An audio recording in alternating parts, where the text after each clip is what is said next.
Hanggat walang ambag sa buhay mo yung mga tao sa paligid mo, wag kang magpapaapekto. Hanggat ikaw yung bumibili ng bigas at ulam na kakainin mo, wag kang magpaapekto sa sasabihin ng ibang tao. Dito sa mundo, ganyan lang talaga.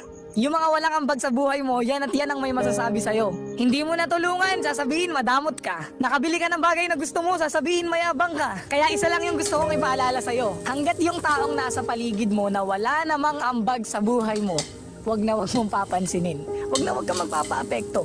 Gawin mo yung bagay kung saan ka masaya. Again, yung mga taong walang ambag sa paligid natin, sila at sila yung may masasabi sa atin.